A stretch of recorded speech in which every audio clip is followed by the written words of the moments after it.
Salah satu orang yang gue waktu awal ketemu kaget dan kayak apa ya, kayak gini, pertama mental yang harus siapkan adalah lo siap nggak meninggalkan rumah dengan waktu yang panjang gitu.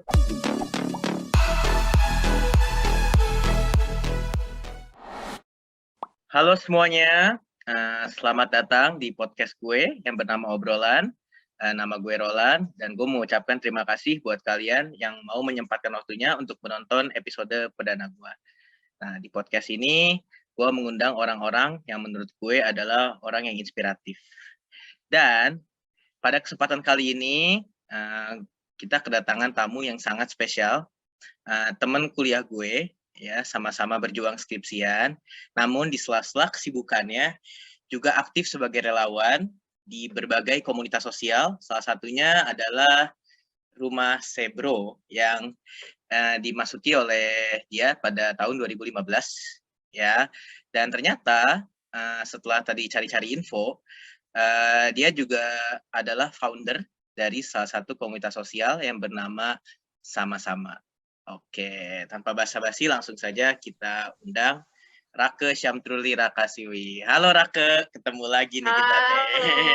Hai. Gila, makasih ya udah menyempatkan waktunya untuk datang ke podcast kecil gue.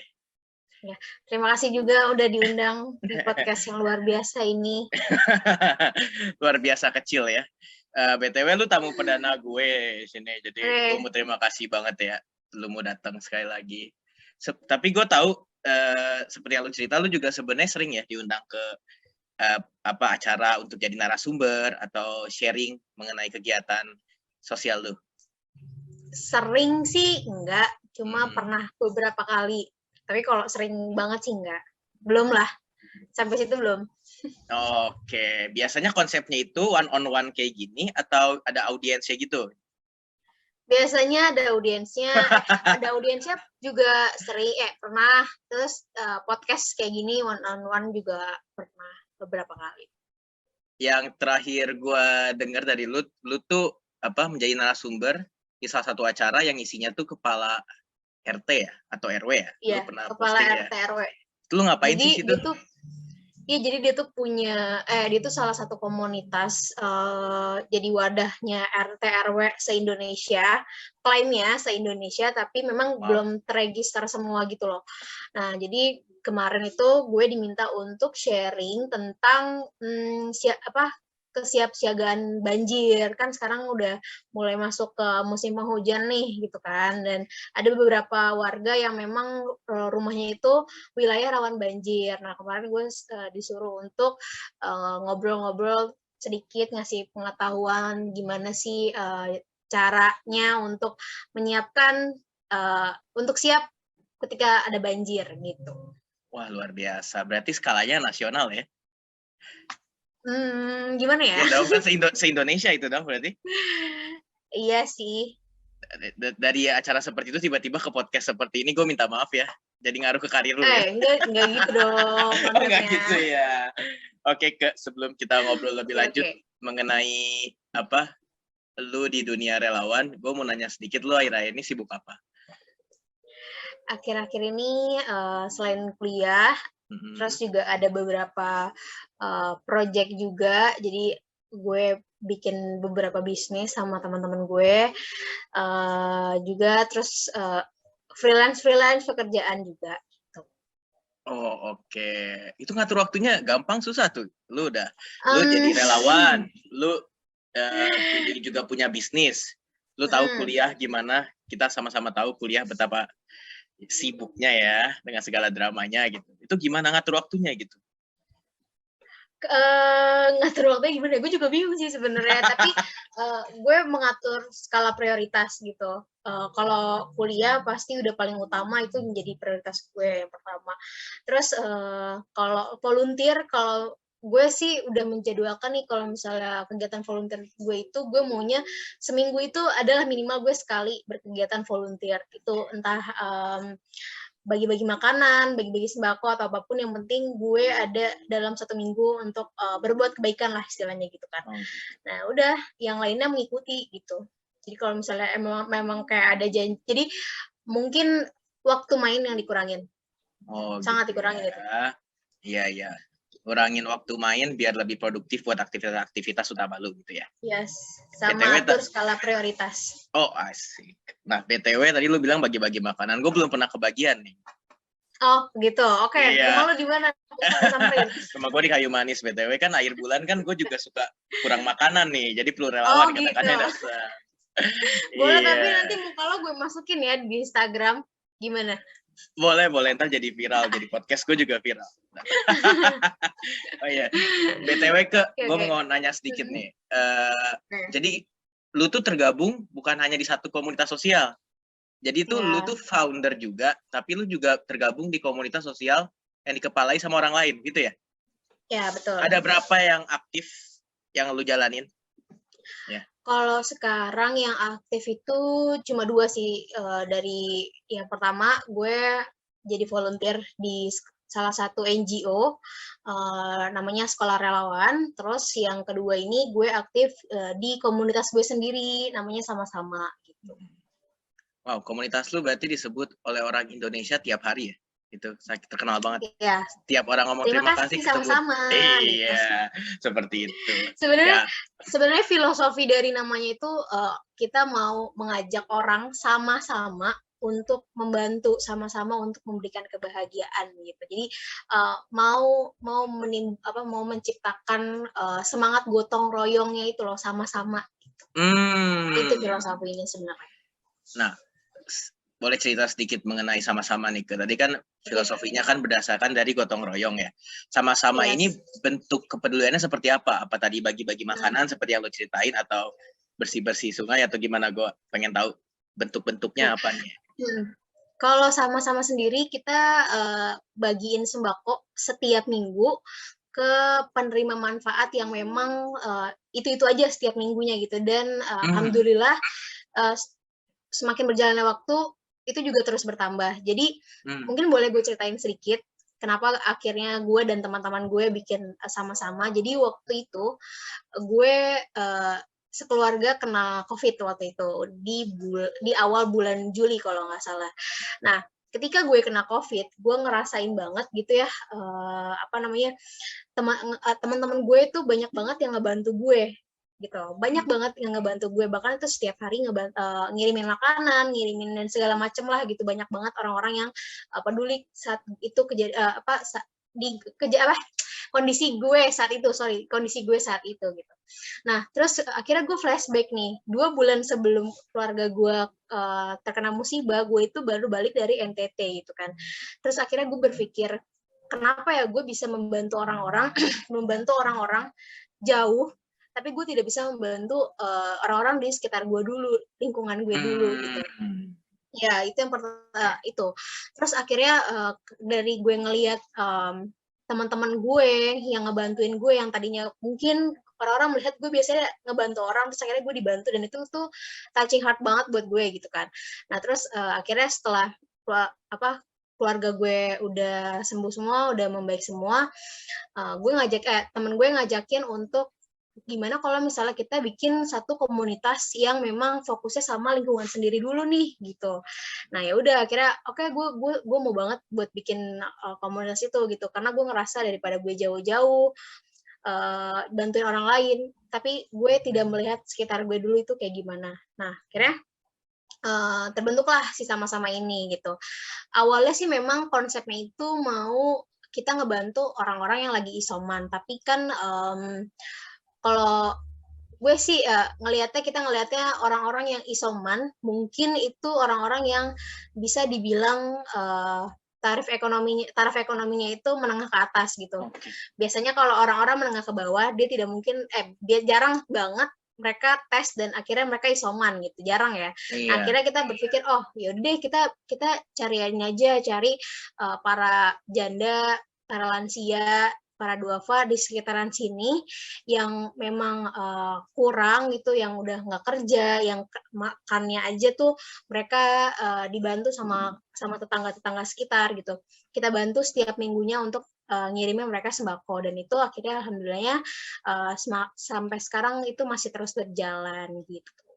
Wah, luar biasa. Jadi awalnya itu tuh yang motivasi untuk berdirinya sama-sama ini adalah pas lu ketika mengalami COVID-19, kena COVID-19 dan lu dapat banyak bantuan ya. Dan akhirnya itu yang ngebantu juga orang-orang sekitar lu.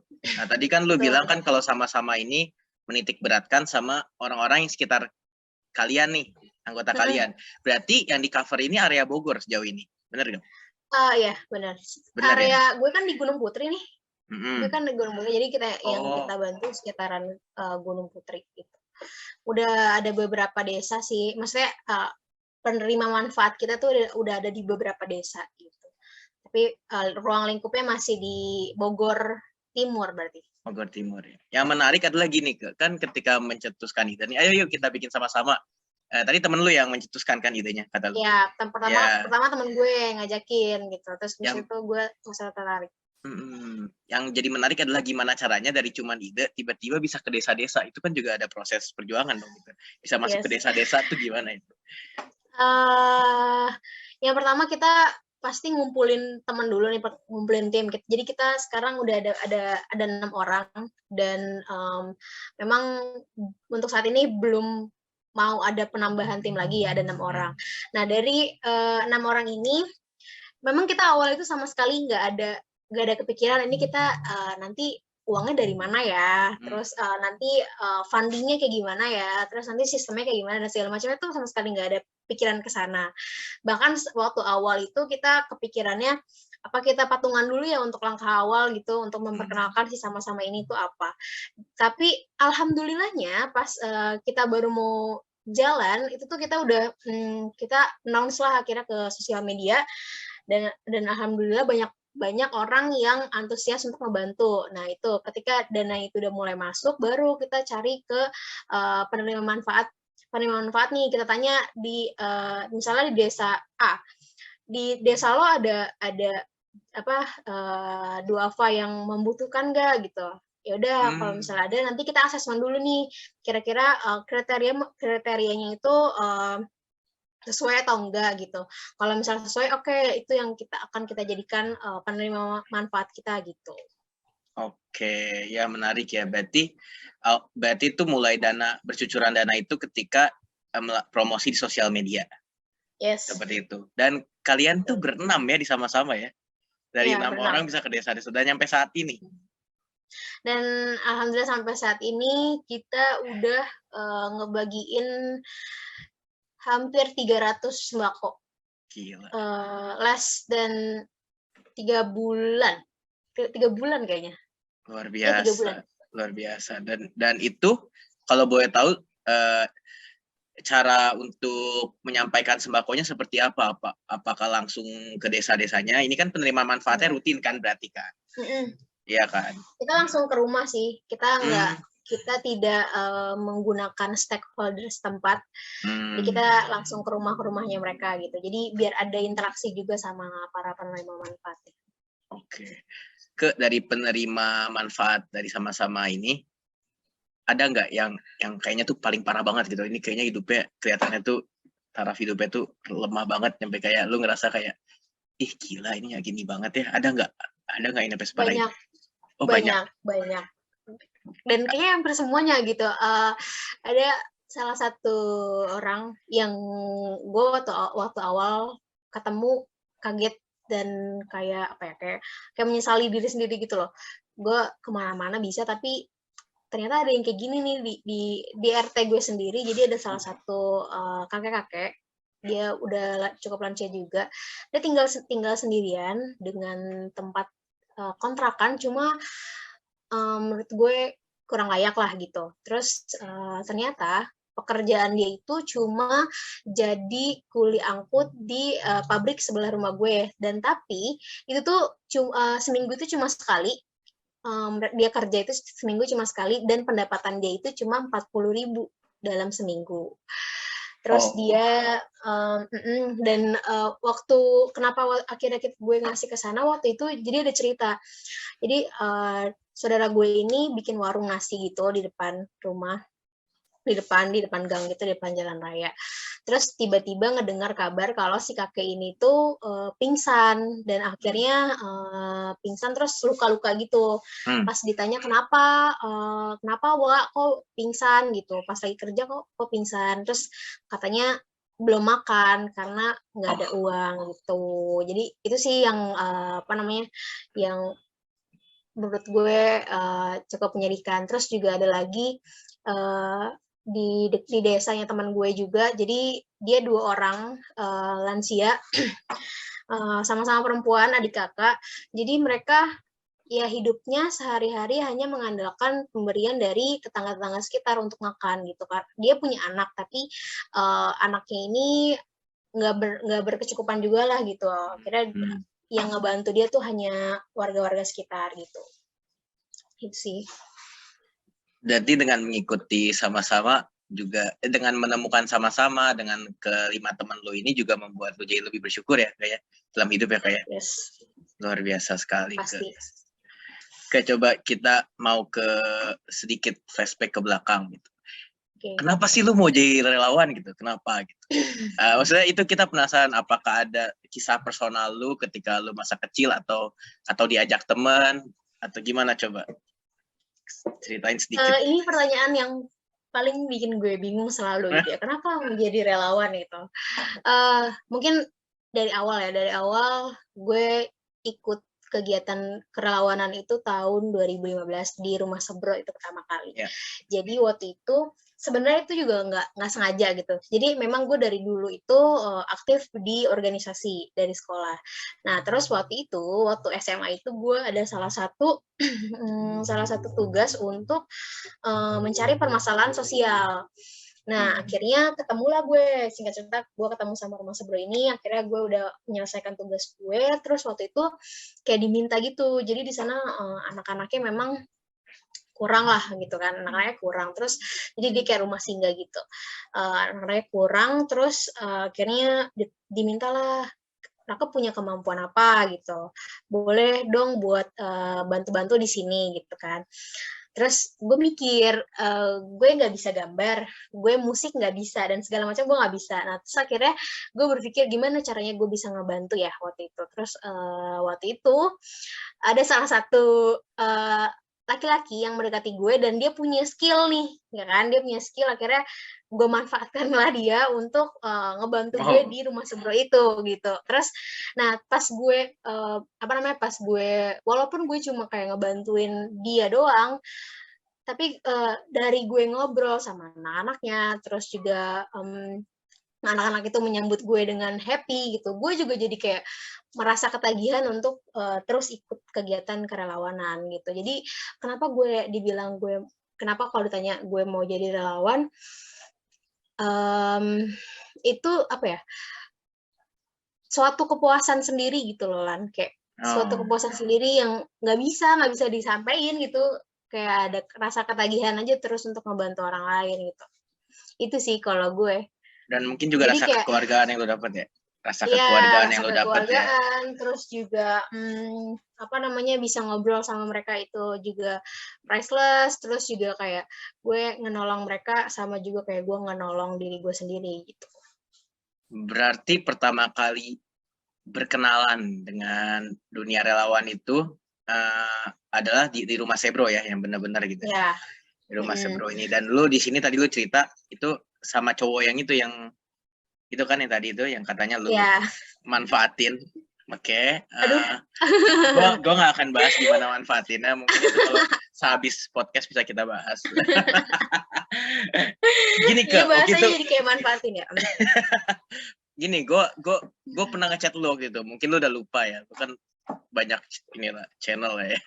Nah, gue pernah ngechat lu gue pengen lah sekali-sekali gabung jadi relawan, dan kata lu ternyata jadi relawan itu tuh nggak cuman kayak lu datang gabung gitu, ternyata tuh ada pelatihannya ya kayak. Yang jadi gue tanya, yang gue pertanyakan adalah apakah itu berlaku untuk hampir semua komunitas sosial? Apa emang komunitas sosial tertentu aja yang perlu pelatihan? Sebenarnya kalau untuk pelatihan itu itu untuk relawan kebencanaan. Jadi kalau misalnya lo mau turun ke lokasi bencana, lo harus sudah punya pengetahuan dan lo harus jadi relawan yang terlatih dulu. Jangan sampai lo nolongin orang, taunya lo yang ditolong gitu. Karena turun ke lokasi bencana itu nggak sesimpel yang lo ngelihat kayak, ih bagus ya jalan-jalan sambil jalan-jalan gitu kan. Ya, jadi relawan di lokasi bencana cuma kayak gitu doang ya, padahal nggak kayak gitu. Kalau lo mau jadi relawan kebencanaan, lo memang harus punya skill dan lo harus punya pengetahuan gitu. Gimana cara lo mengelola si bencana itu gitu. Tapi kalau misalnya lo mau jadi relawan sosial, maksudnya relawan sosial tuh kayak hanya bagi-bagi makanan, bagi-bagi makanan, ngebantuin orang lain, bagi-bagi sembako, itu menurut gue nggak perlu sih untuk ikut pelatihannya. Tapi lebih baik lo juga harus punya wadah gitu, maksudnya harus punya tempat juga yang bisa menaungi lo gitu. Entah itu komunitas, entah itu NGO atau yayasan gitu. Tadi bicara mengenai relawan kebencanaan itu berarti perlu latihan ya. Nah, lu sendiri komunitas sosial mana yang lu jalanin yang emang fokus pada kebencanaan? Apa itu sekolah relawan? Yes, sekolah relawan. Nah, yang gue tanya tuh latihannya seberapa lama sih gitu? Dan apakah, ya gue yakin prosesnya nggak akan simpel sih, karena kan ini kan hubungannya menyelamatkan nyawa orang ya. Yes. Ya gitu kan. Itu kira-kira berapa lama gitu? Sebenarnya di sekolah relawan itu kan memang dia fokusnya ke edukasi kerelawanan ya. Jadi kalau untuk pelatihan kebencanaannya ada namanya disaster leadership training. Kalau untuk pelatihannya sendiri itu hanya 4 hari, tapi itu ada pelatihan yang keberlanjutan gitu. Jadi selain materi yang diajarkan di situ, nanti dari sekolah relawan ini dia ngebuat training untuk scale up volunteer-nya gitu. Oke, nanti ketika udah latihan yang 4 hari itu udah mulai bisa tuh terlibat. Ya, kalau 4 hari itu udah mulai bisa lah, istilahnya adalah ilmu yang lo tahu gitu kalau lo mau turun ke lokasi bencana. Lu berarti udah lewatin latihan 4 hari itu ya? Menurut lu itu udah dari 3 tahun yang lalu. Sesulit apa itu? Maksudnya apakah nyampe ada orang yang kayak aduh gue give up deh, udah gue kira gampang, yang awalnya kayak underestimate gitu, tiba-tiba dia give up, atau ternyata sebenarnya enggak gitu? Gimana? Ketika pas di lapangannya sih gue juga hampir give up gitu ya. Karena memang lo nggak cuma dikasih pengetahuan doang tentang kebencanaan, tapi mental lo juga ditempa gitu. Lo siap nggak untuk turun di lokasi bencana? Karena di lokasi bencana tuh istilahnya 40% ilmu yang akan lo gunakan, sisanya tuh mental lo gitu. Lo kuat nggak ketika lo turun ke lokasi bencana? Dan di pelatihan itu yang sebenarnya yang ditekanin banget adalah mental lo yang ditempa gitu. Itu sih. Gue nggak nyangka. Biasanya ayo lanjut lagi. Ya tapi biasanya sih kalau udah ikut sekali pengen lagi biasanya. Lagi ya. Gue nggak nyangka lo ternyata menjadi seorang relawan itu juga perlu mental yang kuat, karena ya seperti yang gue punya belief gitu atau keyakinan kalau jadi relawan mah ya udah gitu, lu datang aja, lu ke bencana emang lu punya hati aja yang baik gitu, terus lu datang. Ternyata enggak ya, ternyata perlu mental juga ya untuk kita nolong gitu tuh. Gue nggak kepikiran sampai situ sebelum lu cerita ke gue. Iya, mental tuh paling utama kali menurut gue. Kayak gini, pertama mental yang lo siapkan adalah lo siap nggak meninggalkan rumah dengan waktu yang panjang gitu. Kedua, lo siap nggak ketemu keluarga lo. Ketiga, lo siap nggak untuk kejadian-kejadian yang di luar nalar lo gitu. Lo bisa aja lo ketemu korban-korban di sana. Terus juga lo ketemu para pengungsi yang mungkin mentalnya masih terganggu, yang masih belum stabil gitu. Terus juga apakah lo siap dengan ketika ada bencana susulan? Terus juga apakah lo siap dengan segala kemungkinan yang akan terjadi ketika di lokasi bencana. Gue pernah waktu pertama kali gue turun ke lokasi bencana itu waktu di Gempa Lombok. Di Gempa Lombok itu setiap hari itu selalu gempa susulan, dan gempa susulan itu nggak cuma sekali, itu bisa 4-7 kali sehari. Wow. Jadi kita tuh udah, yang relawan tuh ada yang halu gitu loh. Ini sebenarnya ini gempa apa bukan gitu. Misalnya karena udah sesering itu gitu kan. Ada beberapa teman gue yang tidur masih harus pakai helm karena takut ada gempa susulan dan lebih parah. Terus kita tidur selama berbulan-bulan itu di tenda. Terus mau mandi itu benar-benar gue beberapa teman-teman gue juga kalau mandi tuh bawa helm karena saking takutnya itu kejadian gempa lagi kayak gitu. Itu yang kan di situ mental lo ya, yang diuji tuh mental lo gitu ya. Lo kuat nggak? Kalau lo nggak kuat, mendingan lo pulang kayak gitu. Wah, luar biasa. Berarti menghadapi skripsi yang lagi lo hadapi sekarang nih nggak ada apa-apanya ya dibanding dengan pakai helm buat mandi atau gempa susulan sampai 7-6 kali. Pernah nggak ada temen lo atau gimana yang dia pengen pulang gitu, kayak aduh gue nggak kuat, gue udah nggak bisa lagi gitu? Pernah nggak nyampe kasus seperti itu? Ya pasti ada aja lah ya, pasti ada aja yang akhirnya mungkin mengira sesimpel jadi relawan lo sesimpel datang terus lo ngebantu orang gitu, terus akhirnya dia nggak kuat dan akhirnya minta pulang. Ya ada. Oh ada. Oke, gue mau sedikit lebih masuk lagi nih ke dunia relawan karena menarik banget sih ya segala aspeknya gitu. Satu lagi nih kan relawan itu emang diasosiasikan sebagai pekerjaan yang nggak dibayar ya. Itu kita semua tahu ya kalau dengan relawan berarti nggak dikasih duit. Tapi ketika lu misalnya tadi lu udah pernah ke NTB. Tadi lu bilang lu membantu korban-korban ketika gempa Lombok. Nah, untuk akomodasinya, untuk lu di sana makan kayak gitu, apakah kalau boleh tahu, apakah dari kocek lu sendiri atau emang ada kas apa gimana? Itu kan kita penasaran ya kadang-kadang gitu. Ya, karena gue tergabung sama salah satu wadah, namanya Sekolah Relawan. Jadi untuk segala akomodasi itu ditanggung sama Sekolah Relawan gitu. Tapi ada beberapa juga waktu gue di sana itu sering ketemu sama yang memang volunteer mandiri gitu. Jadi emang dia mau ngebantu orang, terus akhirnya dia menggunakan segala koceknya sendiri gitu. Oh, oke. Nah, boleh di-share nggak cara, siapa tahu nanti dari viewers podcast gue ini yang mungkin jumlahnya 1 atau 2 tertarik untuk menjadi relawan juga sama seperti lu buat ngebantu orang gitu. Itu tata caranya gimana? Apa lewat komunitas apa? Gimana cara-caranya, boleh dijelasin? Oke. Kalau untuk menjadi relawan gimana caranya? Yang perlu gue luruskan itu adalah lo bisa menjadi relawan dimanapun.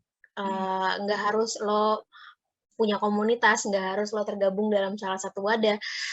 Lo bisa menjadi relawan dimanapun. Lo ngebantu orang lain untuk nyebrang aja itu lo sudah termasuk menjadi relawan gitu. Nah, tapi kalau misalnya mungkin nanti viewers lo mau menjadi relawan, saran gue adalah kalian bisa ikut ke lembaga-lembaga yang memang menjadi wadah di bidang kerelawanan gitu. Banyaklah sekarang lembaga-lembaga sosial yang mulai fokus ke kerelawanan gitu, yang membutuhkan relawan. Atau kalian juga bisa menciptakan komunitas kalian sendiri sama teman-teman gitu, yang tadinya misalnya teman kampus, terus akhirnya bikin komunitas sendiri, itu juga bisa kayak gitu. Tapi yang perlu kalian tahu, jadi relawan itu bisa dikerjakan dimanapun. Bisa di mana aja ya. Jadi ketika kita membantu tetangga kita gitu ya, itu sudah menjadi relawan ya. Ya mungkin buat para viewers setelah nonton ini bisa langsung jadi relawan ya. Kita coba tanya tetangga-tetangganya udah makan belum. Ya jangan yang ditanya, jangan pasangannya aja, jangan pasangannya aja ditanya udah makan belum ya. Oke, betul. Oke, gue mau nanya lagi nih. Apa momen paling meaningful yang pernah lu rasakan sebagai relawan? Tentu lu udah ke NTB, ke Lombok, mengikuti komunitas sosial seperti Rumah Sebro, lu udah mencetuskan tadi sama-sama. Ada nggak satu momen yang bikin lu puas banget gitu secara personal sebagai seorang relawan? Kalau Momen itu banyak banget sih ya, Banyak banyak banget banget ya? momen yang, meaningful buat gue gitu. Kayak hampir di setiap kegiatan relawan menurut gue, itu meaningful gitu. Kenapa? Karena, eee, ketika gue jadi relawan tuh nggak hanya gue memberikan lalu pulang gitu, tapi Hmm. ada proses interaksi yang akhirnya ngebuat, ada keterikatan antara gue sama penerima manfaat gitu. Kayak beberapa kali ketika gue, ke lokasi bencana gitu kayak di Kalimantan, di NTT, di Lombok gitu, akhirnya kan gue berteman dengan, warga-warga di sana gitu. Gue sudah dianggap menjadi saudara di sana gitu. Jadi sering banget ketika kayak pas mau pulang, itu tuh mereka malah kayak nangis gitu, kayak nggak mau ditinggal gitu. Itu tuh gue, apa namanya, yang meaningful banget sih ketika itu sih, ketika, sudah bertemu dan dijadikan keluarga sama mereka gitu. Luar biasa banget. Jadi ketika lu melakukan tugas sebagai relawan, lu juga apa namanya, menambah menambah saudara ya gitu ya, dan bukan Yes, hanya di daerah sekitar lu tinggal, tapi bahkan di heeh, daerah-daerah lain seperti tadi yang lu bilang betul. NTB mungkin ya. Luar biasa Mhm. banget sih kalau kayak gitu. Nah menurut lu nih, ini kan kira-kira viewers yang banyak nonton kan anak-anak muda seperti kita nih. Ya. Nah, kalau seandainya mereka nggak turun langsung ke lapangan gitu, nggak seperti lu gitu, ada nggak menurut lu cara-cara apa sih yang bisa anak-anak muda lakukan untuk membantu misalnya kalau misalnya ada bencana gitu? Ya, Apa aja sih langkah-langkah misalnya? banyak banget sebenarnya, hal-hal yang bisa lo bantu, yang nggak harus lo langsung turun ke lapangan. Yang pertama mungkin lo bisa bantu, share info-info tentang bencana tersebut, supaya semakin banyak orang yang tahu, semakin banyak orang-orang yang akan membantu. Itu yang Hmm. pertama. Yang kedua, mungkin kalau misalnya lo nggak bisa turun ke lokasi, ke lapangan, lo bisa mencari lembaga-lembaga yang memang lo percayai untuk, untuk menjadi wadah gitu. Kayak misalnya gini, lo nggak bisa turun ke lapangan, terus akhirnya lo mengumpulkan, lo funding, lo mengumpulkan donasi bersama teman-teman lo, itu, terus lo titipkan ke lembaga yang memang lo percayai. Itu juga salah satu kegiatan yang menurut gue, keren banget itu. Karena Hmm. beberapa kali ketika gue, apa namanya, turun ke lokasi bencana itu banyak banget kayak komunitas-komunitas ataupun universitas-universitas yang memang dia menggalang dana sendiri dan akhirnya, dan dia titipkan gitu ke lembaga tersebut untuk ngebantu saudara-saudara yang di sana. Jadi lo ngebantu orang-orang itu nggak harus lo turun ke lokasi bencananya langsung, tapi lo bisa ngebantu dari ngebantu support moral, terus juga, materi juga lo bisa ngebantu itu, gitu. Bahkan sekedar sharing info donasi aja udah berguna banget ya kayak. Ya, benar. Lo Wah, sekedar, nge-share informasi tentang bencana tersebut, nge-share, info donasi juga itu sudah sangat, bermanfaat banget buat mereka, gitu. kayak Dan semakin banyak orang yang tahu, semakin banyak juga bantuan yang bisa, dihimpun, gitu. tadi lu cerita kalau saat ini tengah kesibukan lu berusaha at least 1 kali seminggu untuk melakukan kebaikan. Oke, coba diceritain yang terakhir lu lakuin apa? Maksudnya kegiatan kerelawanan yang terakhir lu lakuin itu apa? Yang terakhir gue lakuin 2 hari yang lalu, gue baru Wow. buat 2 hari yang lalu itu, gue bagi-bagi nasi, makanan gitu. Jadi ada salah satu program dari sekolah relawan namanya Free Food Car, itu dia bagi-bagi nasi gitu, tapi bentuknya prasmanan. Dan gue kemarin tuh ke kedua tempat, waktu itu kemarin 1 hari 2 tempat, pertama itu di terminal, terminal yang banyak supir angkotnya gitu, sama yang kedua itu di panti asuhan, itu yang terakhir gue lakukan. Oke. Dari komunitas sosial yang lu lagi jalanin itu open donasi nggak? Dari Open masyarakat donasi. gitu. Iya, Ah, kalau sekolah relawan memang selalu open donasi, karena dia juga punya program reguler kan yang terus berjalan gitu.